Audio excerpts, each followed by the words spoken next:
Abra por gentileza em João 14, a partir do versículo 1, que diz o seguinte: Não se turbe o vosso coração. Credes em Deus, crede também em mim. Na casa de meu pai há muitas moradas. Se não fosse assim, eu vos teria dito, vou preparar-vos lugar.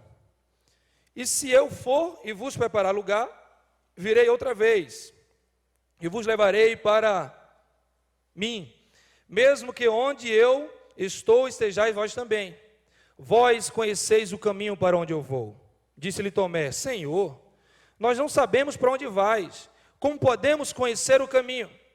Respondeu-lhe Jesus: Eu sou o caminho, a verdade e a vida, ninguém vem ao Pai senão por mim. Se vós me conheceis, também conhecereis a meu Pai.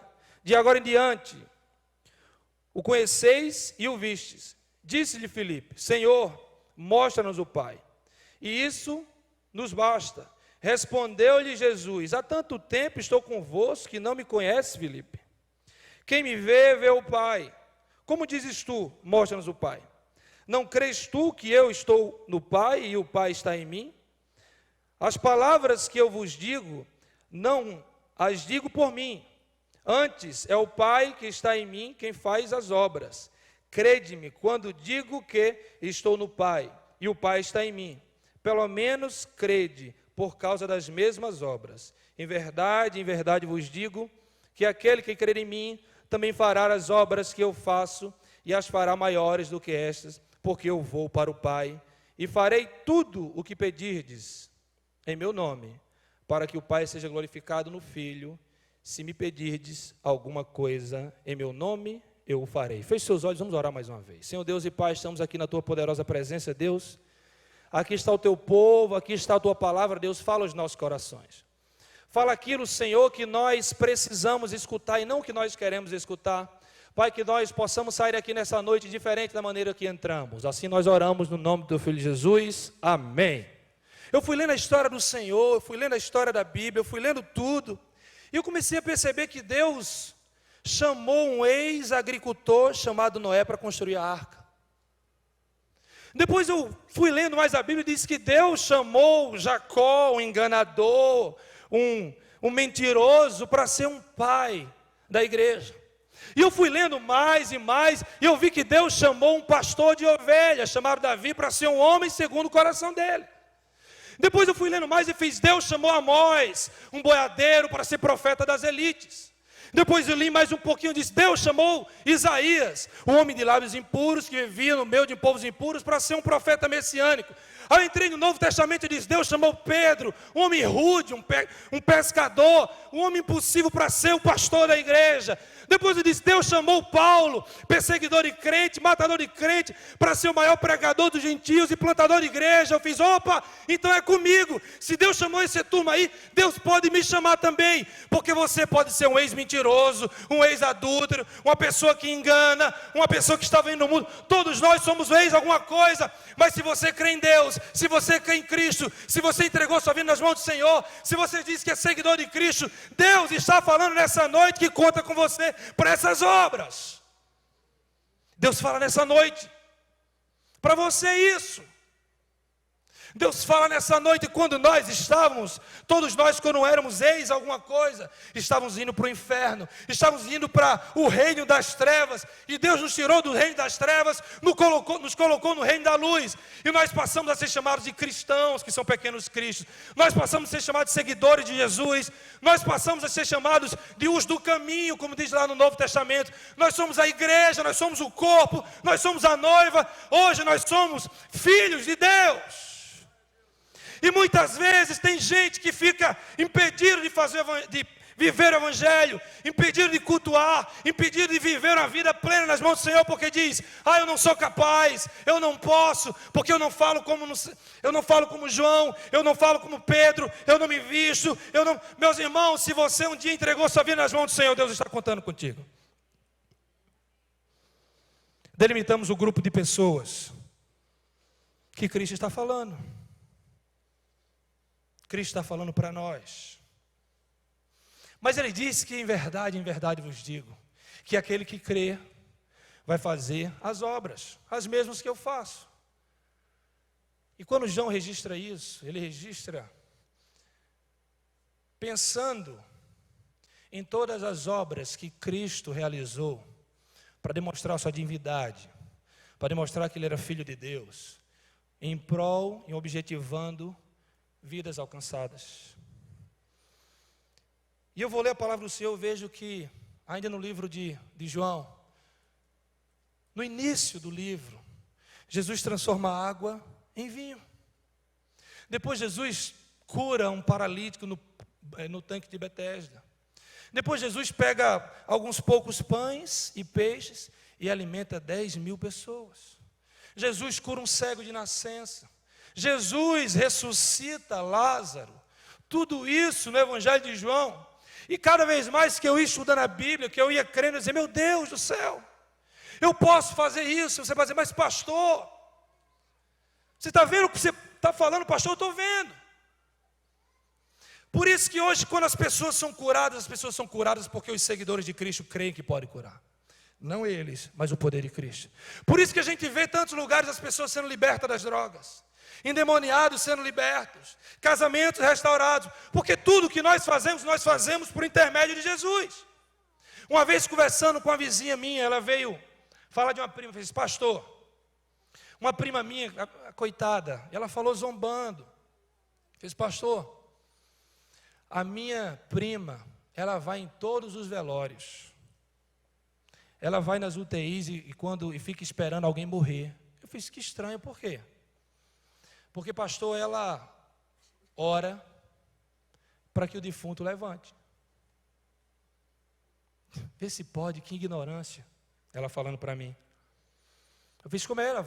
Pastor, ela vai em velórios, vai nas UTIs e espera alguém morrer para orar, porque ela ora, impõe as mãos, para ver se alguém levanta. Eu fiz, mas alguém já ressuscitou? Ele fez, não, lógico que não. Eu fiz, existem duas diferenças entre eu e você e a sua prima. Qual?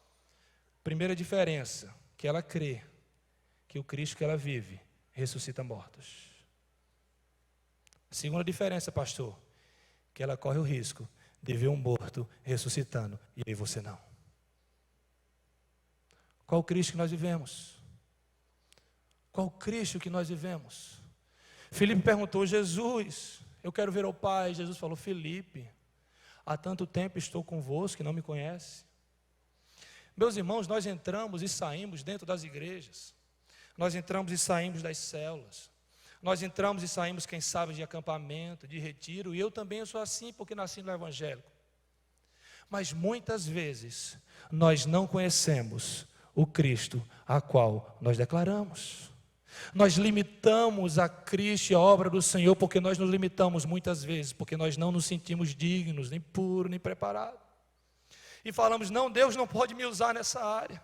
Não, Deus não pode, isso aqui é com pastor, isso aqui é com seminarista, esse é com líder da minha célula.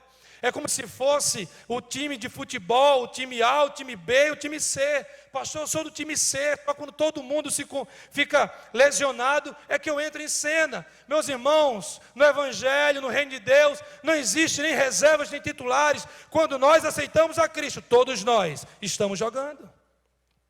Você crê nisso? Eu creio. É por isso que eu vejo aqui 4 jovens sendo obedientes ao chamado de Cristo de ir para outras nações. E é outro equívoco também, porque nós achamos que fazer as grandes obras do Senhor é ir para as outras nações. Não, nós podemos fazer no lugar onde nós estamos. Mas quando eu analiso ainda mais o texto, e faço perguntas e fico pensando, eu chego à conclusão que naquele casamento ali em Caná da Galileia, quando Jesus transforma a água em vinho, o vinho que foi transformado acabou uma hora.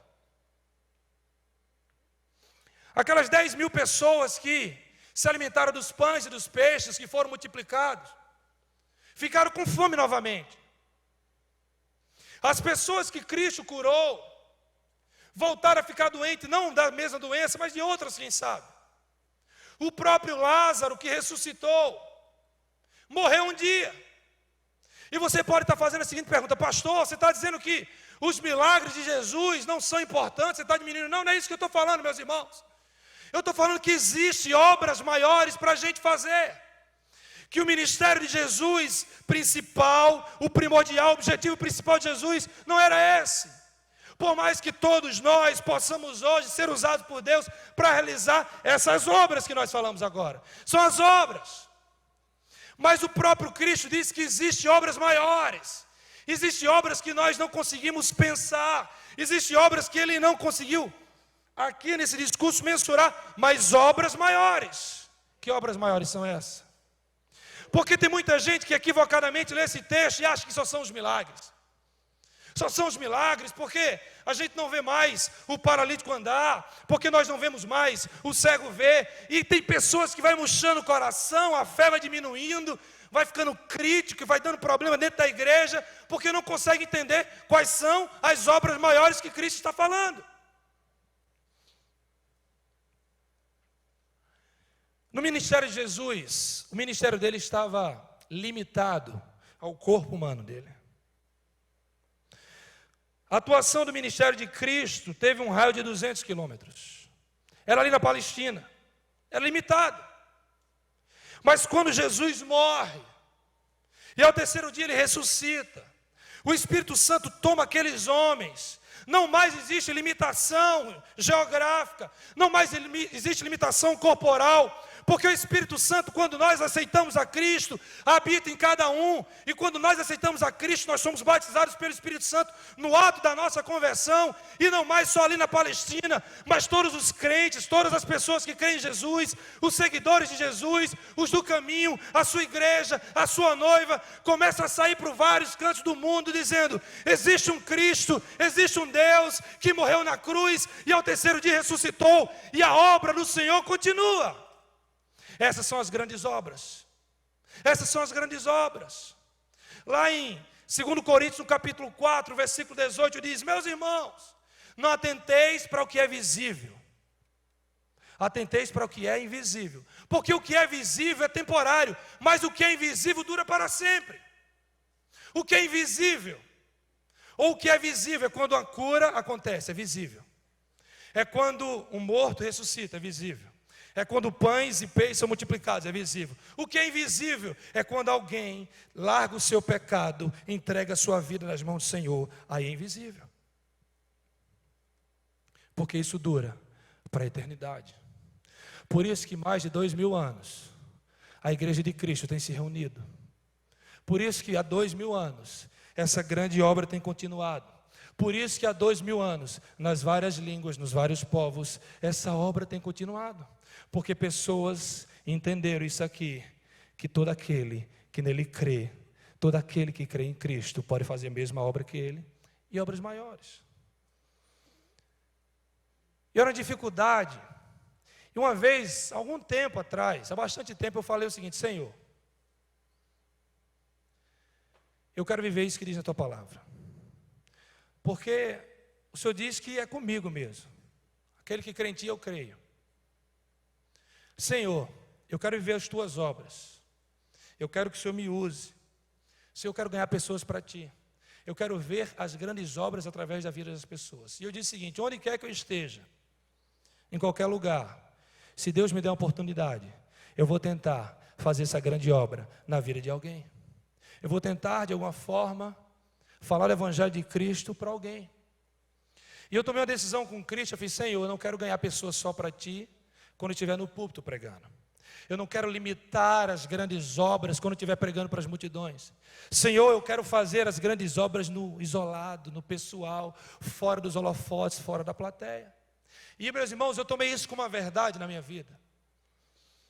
Uma vez eu fui pregar lá no Rio de Janeiro, no retiro de adolescentes, e lá estava hospedada na minha casa a prima da minha esposa. Nós temos 2 carros, ela tem um carro e eu tenho um carro. Na verdade eu não tenho um carro, eu digo que eu tenho um pelo menos, que pelo menos eu não estou de ônibus. Ele me leva em alguns lugares. E eu coloquei combustível no carro, saímos, chegamos pela manhã, minha esposa falou: vamos no meu carro. Eu fiz: não, meu carro já está com combustível, já está tudo certo. Aí ela fez uma pergunta aqui, meus irmãos, mexeu com a minha masculinidade. Ela fez, mas o seu carro aguenta? Aí fez na frente das crianças, da prima dela. E aí tem que mostrar quem, né? Quem é o homem dessa casa. Eu fiz, aguenta, mulher. Nós vamos no meu carro, o carro está preparado por isso. Ela fez tudo bem. Seguimos a viagem, preguei. Quando terminou, estávamos voltando no final da tarde. E era numa cidade que era numa serra. Estávamos descendo a serra. E a prima dela olhou uma calota. As irmãs sabem o que é calota, as irmãs? Desculpa, mas é porque que ele coloca na roda do carro. Aí ela viu assim, aí a prima dela fez, Carol, eu vi uma calota rolando aqui do lado. Aí eu pronto também fez, não é do meu carro. Seguimos o caminho, e ela viu no outro lado uma outra calota. Aí ela falou, uma outra calota, não é do meu carro. Eu sei, irmãos, que quando nós estamos descendo a serra, um barulho muito grande, e não era mover do Espírito Santo, era o carro. O carro fez um barulho grande, meus irmãos, a fumaça subiu, eu fiz, Jesus. Ela olhou para mim, não falou nada. Eu desci do carro, e estava no outro carro, um outro pastor amigo meu, nós descemos, e eu para mostrar que quem manda na situação sou eu prontamente abri o capô do carro, levantei o capô, aí meu amigo veio, colocou a lanterna, e eu olhando assim, aí ele perguntou para mim, cara, eu acho muito legal quando o homem entende mecânica. Eu fiz, é isso aí, eu não sabia nem o que eu estava olhando, eu estava olhando. E eu orando, Senhor, pai, eu estou aqui com minha família, está anoitecendo, Rio de Janeiro. Aí lá vem minha esposa. E ela falou, se tivesse vindo com o meu carro, aí eu como homem espiritual que eu sou, fiz, tem propósito nisso aqui, irmão. Eu disse para Marcos, Marcos é um pastor amigo meu lá do ministério. Fiz, Marcos, tem propósito. Ele olhou assim, tem propósito nisso aqui, vamos ver, tem propósito. Comecei no meu coração, tem propósito. Aí eu fui, tinha uma construção, fui correndo na construção. Quando cheguei lá, irmãos, tinha uma guarita. Tinha um vigilante lá, sozinho. Quando eu entrei naquele lugar, eu senti um negócio vindo do Espírito Santo mesmo. Eu não escutei uma voz. Eu não me arrepiei. Nada disso. Mas eu senti dentro de mim algo que o Espírito Santo me impulsionava a conversar com aquele homem. Mas eu estava pensando no carro. Fiz, amigo, você tem aí um recipiente com água que eu acho que o radiador do meu carro, não sei o que, ele deu o recipiente e foi embora. Eu fui embora com a sensação do tipo, desobedeci a Deus. Eu sei que tentei colocar água, não deu certo. Colocamos nosso carro nessa construção desse rapaz. Fomos lá, empurramos o carro, colocamos o carro lá. Estamos ligando para guincho, aquela coisa toda. E eu, Senhor, me mostra aqui, pai. Eu fui conversar com o cara, né? Marcos, meu amigo Marcos estava ligando, tentando resolver o problema. Eu fui conversar com esse vigilante. Eu fiz, amigo, deixa eu te fazer uma pergunta. Ele fez, diga. Como é que está a tua vida com Deus? Ele fez, como? Eu fiz, olha só. Meu carro é aquele ali. Meu carro não estava quebrado não, eu dizendo a ele. Está consertadinho, ótimo. Meu carro quebrou na porta do seu trabalho, só tem você aqui e a gente. Eu estou com... Meu irmão, como é que está a tua vida com Deus? Esse cara se encostou na parede e os olhos cheios de lágrimas, ele falou, quando antes de você chegar, eu estava ali encostado naquela parede, sozinho, dizendo assim, Senhor, se tu me ama, fala comigo nessa noite. Eu fiz, não é por causa de tu que meu carro quebrou, né, irmão? Aí ele fez, eu fiz, cara, eu sou pastor, sou da igreja tal. E comecei a falar de Jesus para ele. Aí veio outro pastor, ele fez, se deu mal mesmo, porque ele é pastor também. E nós começamos a falar com ele. E ele disse, minha esposa é da Assembleia de Deus. Ela ora por mim há muitos anos. Para que eu entregasse minha vida nas mãos do Senhor. E hoje eu estou fazendo isso. Aquele homem estava chorando, eu e Marcos orando por ele, ele entregando a vida nas mãos do Senhor ali, com o meu carro quebrado e com aquele contexto. Pastor, o senhor está dizendo isso para você se exaltar? Não, irmãos, eu sou o menor de todos, pecador, limitado. Mas estou falando que quando nós entendemos que todo aquele que crê em Cristo pode fazer as obras que Ele fez e obras maiores. As obras maiores, meus irmãos, é quando a família está destruída e o Espírito Santo de Deus começa a atuar e essa família é restaurada. As obras maiores, meus irmãos, é quando alguém é viciado em droga, seja uma droga lícita ou ilícita, e ele larga a droga, e entra na igreja, começa a caminhar com Cristo, começa a viver com Cristo. As grandes obras, meus irmãos, é quando o mentiroso deixa de ser mentiroso, é quando o invejoso deixa de ser invejoso, é quando alguém egoísta, impuro, deixa de ser egoísta, é quando alguém que se prostitui, deixa de se prostituir. As grandes obras são as obras que o Espírito Santo tem atuando de gerações em gerações, de tempos em tempos, de eras em eras, de povos, de todas as línguas, de todo lugar do mundo. Essas são as grandes obras. Aí tem gente que lê esses 2 versículos e diz: e farei tudo o que pedides em meu nome. Não, meus irmãos, Deus vai fazer tudo o que você pedir para glorificar as grandes obras que Ele tem feito, para glorificar o nome dEle. E eu queria chamar o grupo de louvor. Aqui na frente nós estamos caminhando para o fim. Durante muitos anos, eu me senti não preparado, não com estereótipo, não cumpri os requisitos para viver as grandes obras do Senhor. Mas quando Deus me libertou dessa mentira, quando Deus me libertou desse sofisma, quando Deus me libertou desse equívoco bíblico, eu comecei a dizer: eu quero as grandes obras, eu quero viver isso, eu quero ser usado por Ti, Senhor, eu quero ser cheio do Teu Espírito Santo, eu quero que as Tuas obras se revelem através da minha vida. Quem aqui um dia já entregou a vida nas mãos do Senhor? Levante sua mão. Deixa levantar, é com você que Deus está contando, é com você que Deus está falando, é com você que Deus está falando, é com você que Deus está falando. Chega desse evangelho que fica uma pessoa falando, geralmente é o pastor, uma pessoa falando, geralmente é o líder, e todo mundo olhando e cobrando: ó, você tem que ganhar pessoas para Jesus, você tem que fazer alguma coisa, e os pastores, os líderes ficam cansados, exacerbados, porque tem muita coisa para fazer. Não, Deus está contando conosco, com cada um de você. E nós inventamos tantas justificativas. Eu não tenho tempo, pastor, eu não sei falar, eu não conheço tanto da palavra, deixa eu entrar no seminário ainda. Não, meus irmãos, Deus está contando com você, porque as grandes obras ainda estão acontecendo. E para finalizar, eu quero contar a história de um casal que me marcou muito. Kirla e Luiz Antônio, são cariocas. Eu conheci esse casal, e eles eram líderes de ministério de casais na igreja. E Kirla era mulher jovem, 30 e poucos anos. Teve um bebê, e quando amamentava, descobriu na amamentação que tinha câncer. E começou a fazer o tratamento de câncer. Mas Kirla, ela não deixou de atuar com o ministério de casais. Muito pelo contrário, Kirla assumiu uma célula. E a gente chegava para aqui e dizia: Kirla, dá um tempo, vai fazer o teu tratamento. Ela fez: não, pastor, Deus conta comigo, eu sei que Deus tem uma grande obra para realizar através da minha vida. E Kirla fez toda a quimioterapia liderando casais e com células. E Kirla foi curada, acabou a quimioterapia dela, todos nós ficamos alegres, animados. Kirla era uma moça bonita, o cabelinho estava nascendo novamente.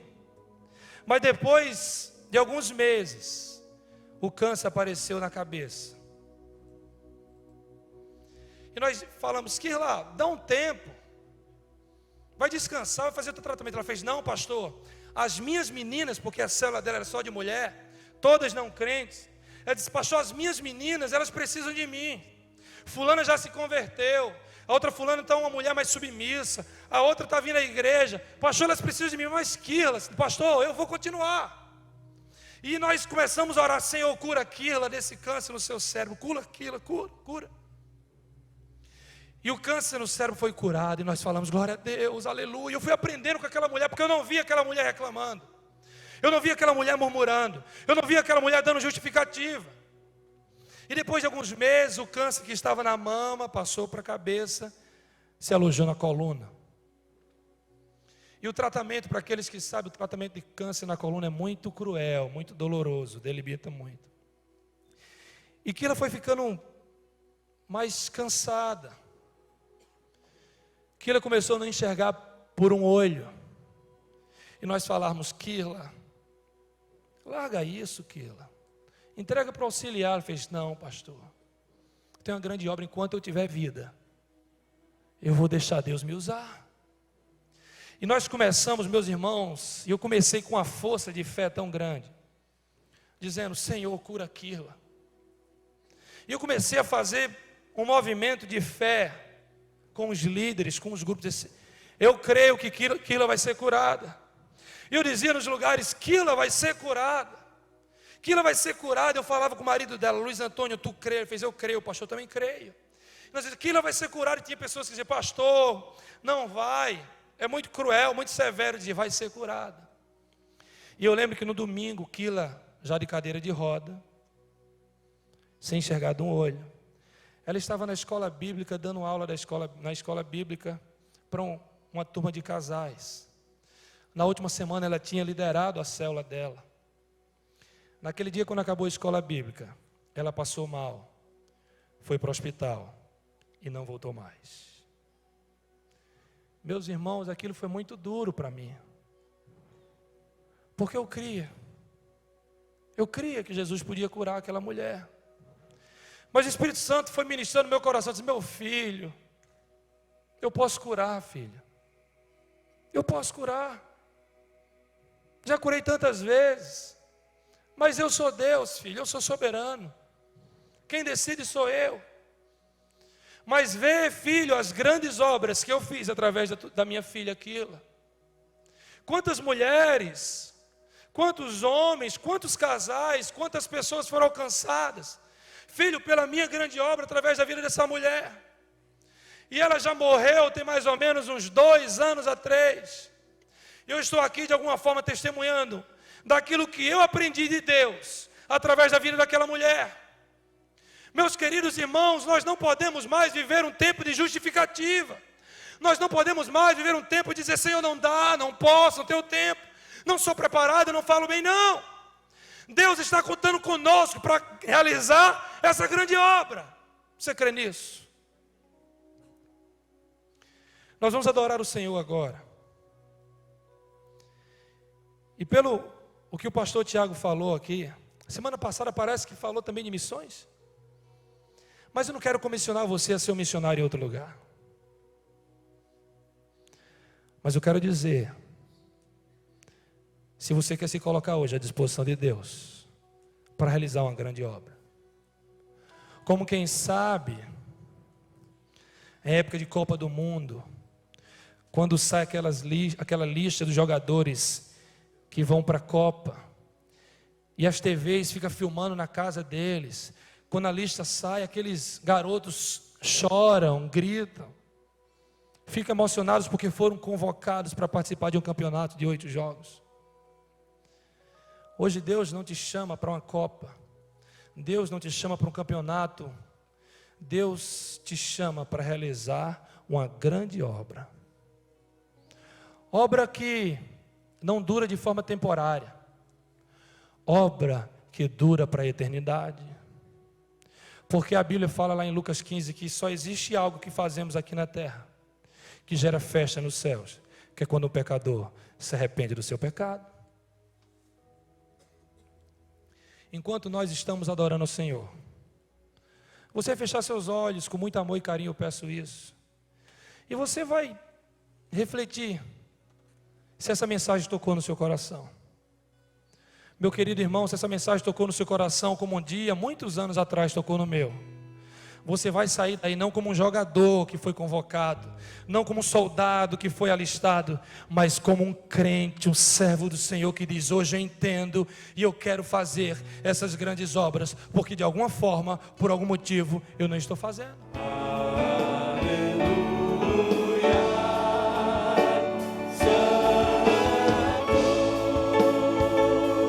Santo, ó